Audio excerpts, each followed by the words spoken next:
নমস্কার বন্ধুরা, ছাদে উঠেছি তো আজকে আমি খুব রেগে গেছি। খুব গাছপালা কেটে দেবো। না, গাছ কেটে দেবো না, এই গাছটাই পটিং করব। আমার শখের গাছ কেটে দিতে পারি?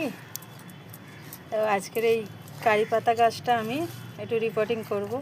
তো আমি হাতের কাছে যা কিছু পাই তার মধ্যে গাছ বসিয়ে দিই।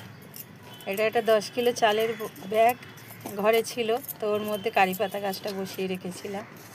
তো পাতাগুলো কীরকম হয়ে গেছে, ওই জন্য গাছের পাতাগুলো একটু কেটে দিলাম, ডালগুলো কেটে দিলাম, ছোটো ছোটো ডালগুলো দিয়ে একটু 2-3 রকম সার একটু পাইল করে, একটু সুফলা আছে, একটু খোল আছে,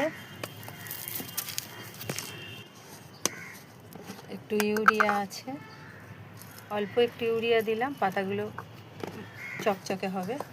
ওই 3 রকম সার পাইল করে আমি একটু গাছের গোড়ায় দিয়ে দেবো। তো একটু একটু করে গাছের গোড়া চারিদিকে ছড়িয়ে দিলাম, দিয়ে এবার অল্প করে একটু জল দিয়ে দেবো, অল্প একটু জল দিয়ে দেবো, মাটি অল্প করে জল দিয়ে দিলে সারটা ভিজে গাছের গোড়ায় পৌঁছে যাবে। যেখানে ডালগুলো